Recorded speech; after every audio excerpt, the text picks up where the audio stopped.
Okay, recording this video after close trade Wednesday, 12th of August 2015. Hope you had a great day's trading. Well, how about that? 1.9 million contracts traded. That was decent volume, and it was a really important day. Today, we had one of those big blue professional spiky bar days on a whole bunch of charts, not just the equities, but also some of the Forex charts. So this video I'm going to talk about those kind of patterns, big blue professional spiky bars. I think we've got a reversal happening now in equities, setting up for another kind of push through 2100 into an uptrend on equities.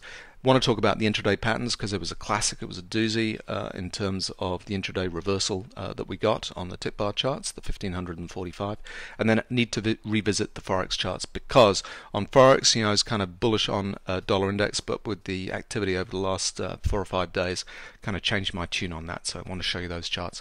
So first of all, let's just talk about these big blue professional spiky bars, and I'm just going to show you some of the daily and weekly charts on the indices. Yesterday I was a little bit worried. I was like, have I got this right in terms of continued strength in equities? Because we had a close below cyclical support on these indices charts on the S&P 500, and I was thinking, Jesus, have I got that actually wrong with an amateur up bar and this blue professional bar just back here a few days ago? You know, continuation on the way down and closing below this would show real weakness. Well, today they basically used the fear in the market to kind of push everybody out and then bought those lows and pushed it all the way back up. So what we got on the S&P 500 an exhaustion sell, bullish divergence, blue professional bar kind of come in here, support held. We raced away, had another exhaustion buy, but it was kind of, you know, ran out of buyers at that point. And now what we've been doing is testing back into those kind of levels, and this blue professional spiky bar down into those lows in the 2050 kind of area, and then they bought it up and pushed it all the way back up. Shows that we got a reversal there.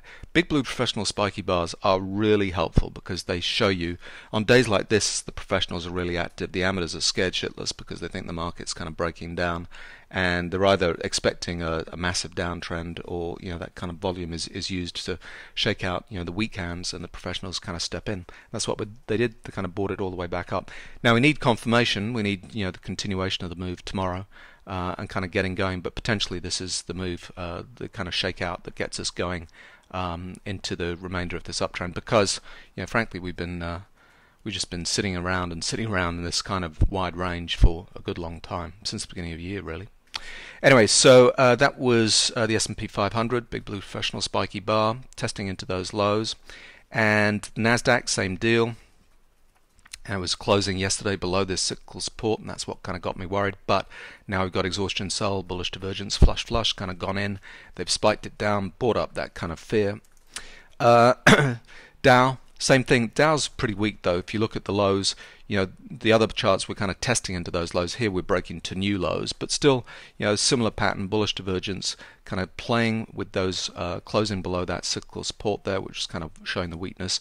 But the Dow should kind of follow along.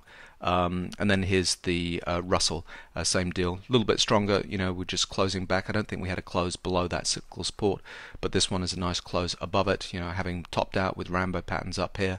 And then this is enough kind of activity. Hopefully now we've got bullish divergence happening in volume. We've tested it down, we've pushed down, and then they've kind of bought those lows. So now they need to push it up, continue this trend move on the way up.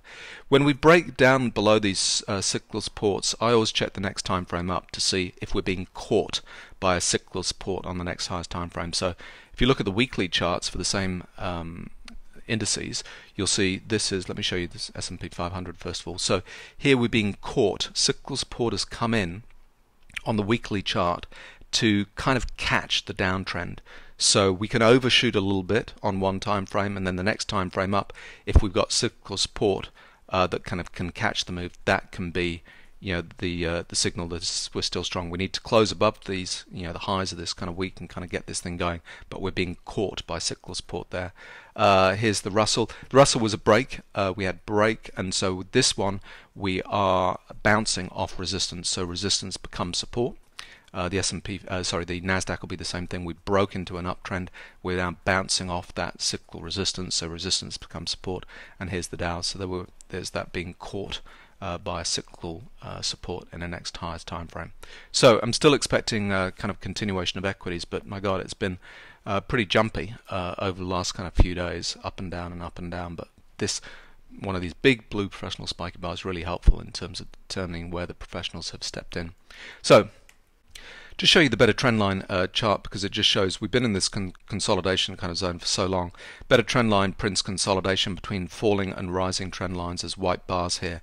And a couple of days ago we had a little bit of a breakout. That turned out being a false breakout. We came back into consolidation. With today's activity, we kind of we opened below it and then we've closed back into it. So we're in this consolidation zone. And so I'm expecting a breakup. The reason for the breakup, I mean, I had this the video a few days ago talking about the problem is in the bond market, not at the equity markets. And I'm kind of in the camp of Martin Armstrong's. Like the problem we've got is an overdone kind of bond market, and the equity market's reasonable in kind of comparison. Is that the money's going to flow into U.S. equities rather than U.S. bonds or kind of bonds kind of around the world. And so when we look at bonds versus equities, what we've had is the bond market has been really strong over the last couple of weeks. Ever since I put out that video on the bond market is the problem. We've had really strong bond markets, but now it's kind of overdone on the other side. So this is this indicator. It's free on the site where we compare the momentum of equities versus the momentum of bonds.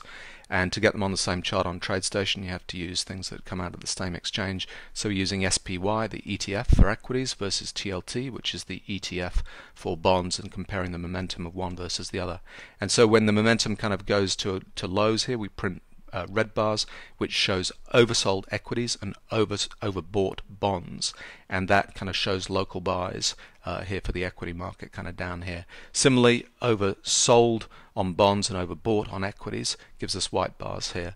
So what I'd expect is that the money's going to flow out of bonds and into equities for a while, so it's kind of just a macro kind of play there. And you can see where we look back historically, these oversold equities, overbought bond situations end up with nice kind of little kind of weaknesses here picked up by these red bars here, these oversold bars, and they are kind of areas of valuation effectively between the two.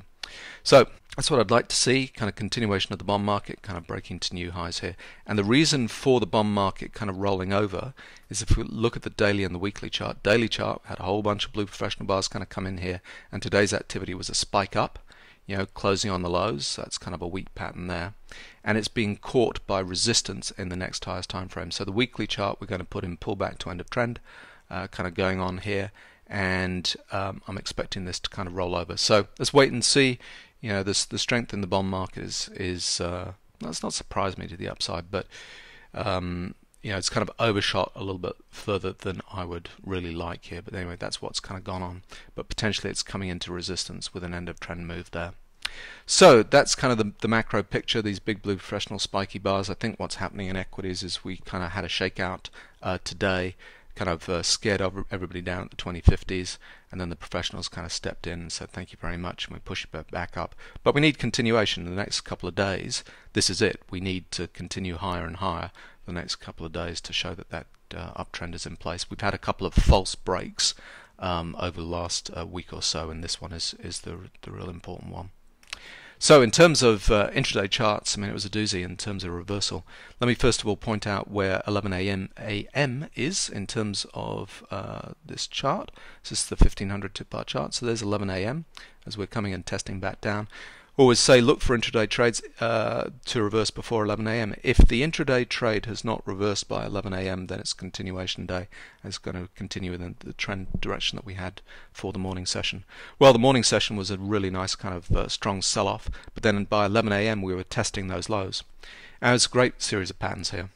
So first of all, to point out this exhaustion sell kind of double pattern here that we have, that is not exhaustion on a left shoulder. That's getting this move going. I mean, at the beginning of the day, we obviously had the weakness overnight, where we had more news out of China, another second devaluation of the yuan, kind of continued down. But I say, when you have an intraday, when you have an overnight move like that, look for it to be bottomed during the full liquidity of the day, during the open of the day. The professionals aren't going to turn the market around until they've had, a full opportunity to pick up all the volume that's kind of available. During the pre-open session, the overnight session, there's not enough volume around. They're going to wait till the big volumes being traded during the day. So I'm looking for an exhaustion sell pattern in order to bottom this thing. We're still in a downtrend until we see that, despite having this pullback to end of trend. We're still in a downtrend because we've not seen exhaustion sell. This exhaustion sell pattern, when it comes in, is just getting this move going, breaking to new lows at that point. That's not exhaustion sell on a left shoulder. That's more, this next one here is more like exhaustion sell on the left shoulder, and this one really is, particularly with the Rambo pattern kind of coming together. I always say Rambo and exhaustion patterns are unstable, and look at that, it's just the amateurs just, you know, piling in low average trade size but in large, you know, total cumulative volume, and those are the amateurs thinking, oh my god, this thing's going to be a -3% down day, and no, they get wrong-footed nastily. Anyway, so then the blue professional bars have come in here, picked it up on that low, they picked it up down here, we have a nice pullback to end of trend, bullish divergence kind of comes in, and that sets the low, but it's too early to get into an uptrend. And you can see here, first of all, the first series of Rambo patterns is maybe those are amateurs being shook out who went short at that new low, and so they're being taken out on their stops. That's also amateurs maybe thinking, oh, got to go long here, that was the low, jump in at that point, and no, they're kind of wrong-footed. We kind of test back down. They're doing the same thing here, and then that's a beautiful Rambo to Rambo channel. That was the best entry. I didn't take it because it was well after my bedtime, so I'm to bed here, and I just had short trades kind of prior that. But this one was a beauty for kind of getting this thing going. So at this point here, the exhaustion volume is short covering rally.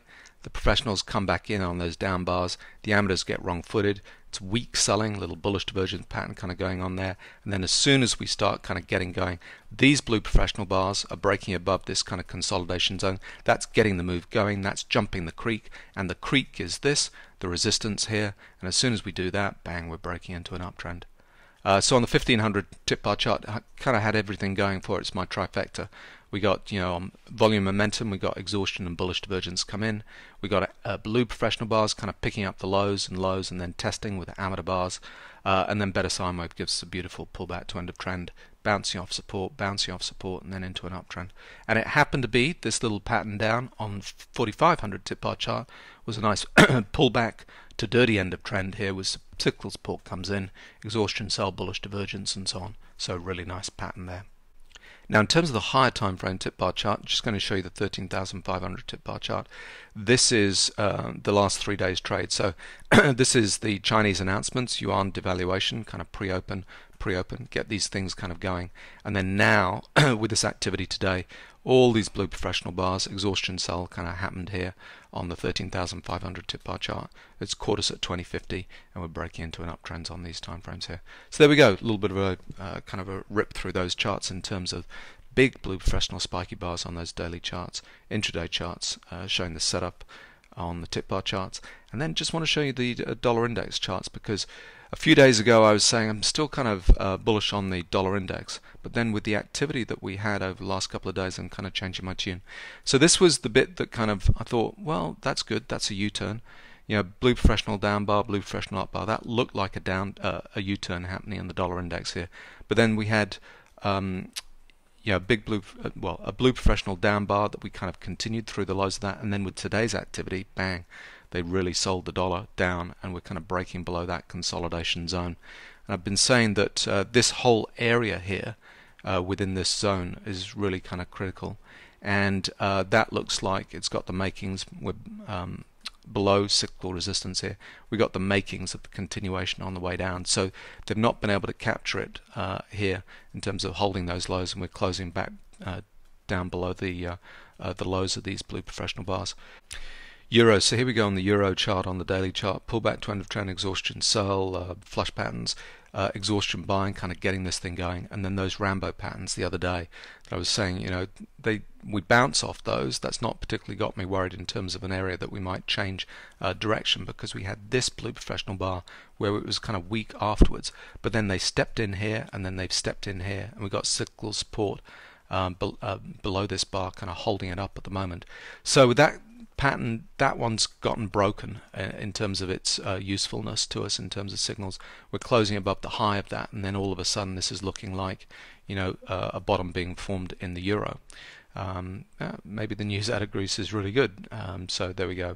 Euro's kind of starting to strengthen. And British pound was nice here because this was a nice little, I like these little wedges down, tight blue professional bars kind of wedging down here, showing the professionals buying those kind of lows, and then we break above the highs of that, and there's seemingly kind of getting this thing going. We've got a little cyclical support kind of pattern going in there. So maybe the strength in the pound is there. We're going to continue on up into the pound. Canadian dollar, similar to the Aussie dollar and Japanese yen. Yeah, so down here, dirty end of trend. We bounced off that Rambo flush patterns, and then we've not been able to close really below the lows of those blue professional bars much, and now we're kind of coming back up. So there's been quite a lot going on in the last few days in terms of these forex charts, and so now I'm kind of changing my tune on the dollar index, and it's looking like we're going to have some weakness in the dollar index and a little bit of strength in the other ones. Longer term picture I'm not sure, because I think the weekly charts still show us that we were some time before we got cyclical supports and resistances. But anyway, just want to follow up on those forex charts. So there we go, a little bit of a rambling video covering a couple of points, but have been getting some emails saying, where are you, where are the videos? So thought it'd be worth doing something today after an important day on the market. So hope your trading is going well.